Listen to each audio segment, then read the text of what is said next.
membre et porte-parole du gouvernement provisoire de l'État de Savoie.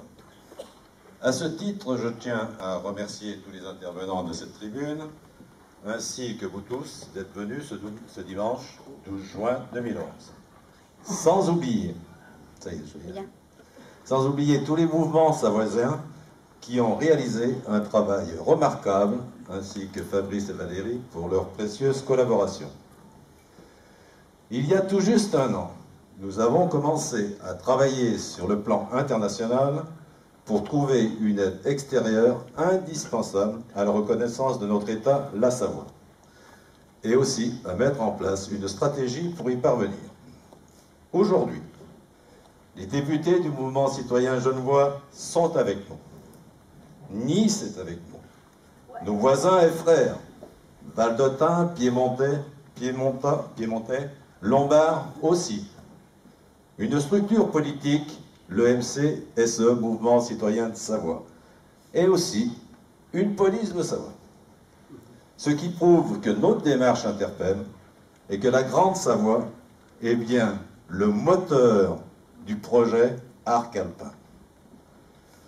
Demain, nous devons structurer pour réactualiser notre Constitution, notre droit civil, notre droit pénal et notre droit commercial. Car ces droits existent. Ils étaient en application avant 1860. Alors pourquoi pas aujourd'hui? Pour cela, nous avons besoin de compétences. Et je vous demande à vous de vous engager et de nous aider, car nous devons préparer la transition de ce que l'on est aujourd'hui pour ce que l'on sera demain, l'État de Savoie. D'autre part, il nous faut rassembler, il nous faut mobiliser sur ce projet fiable qui est le nôtre. Sachez que c'est possible.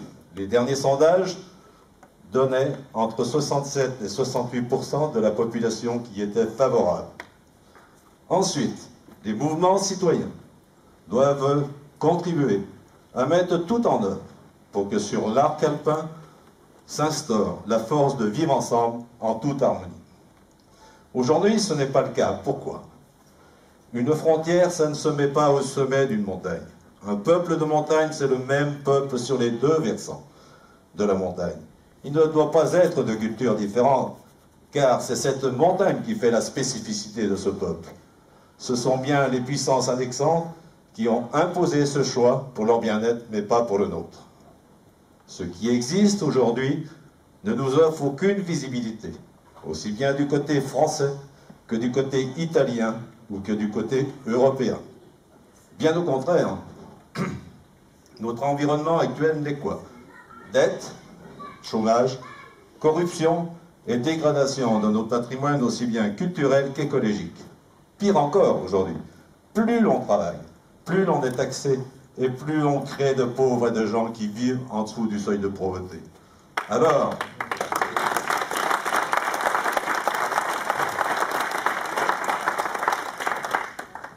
à ceux qui nous ont traités de crétins des Alpes, je leur citerai Montesquieu, qui disait « J'aime les paysans car ils ne sont pas assez savants pour raisonner de travers. » Eh bien, je suis fier d'être paysan.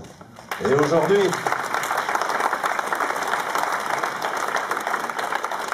le peuple de montagne dit stop. Il reprend ses affaires en main. Et c'est pour cela que cette nouvelle structure de l'arc alpin alpine nous donne le droit d'espérer un avenir meilleur pour vous, pour nous et pour nos enfants. Battons-nous ensemble, pour eux et pour nous. La Grande Savoie doit de nouveau exister. Le 12 décembre 2010, nous vous avions promis le début de processus de libération de notre État pour 2011. Aujourd'hui, nous avons tenu parole, et avec l'aide des députés genevois, de nos amis valdôtains, de nos amis piémontais et lombards, l'État de Savoie va redevenir une réalité.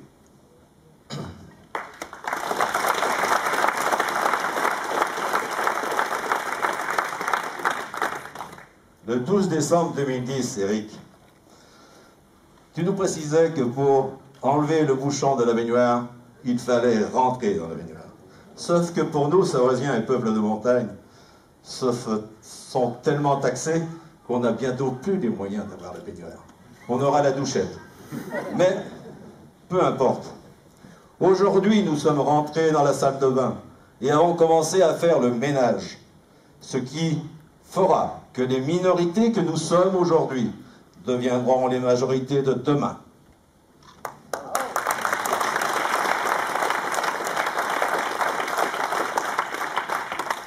Nous avons le droit international pour nous, la volonté populaire aussi, et ce que le peuple de montagne veut, il le fait et il va le faire.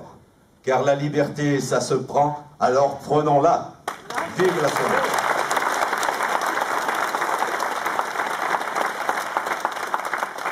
Vive le Piémont, vous pouvez les applaudir aussi. Vive le Val d'Ost. Vive la Lombardie, vive Genève et vive toute la Suisse romande. Je vous remercie.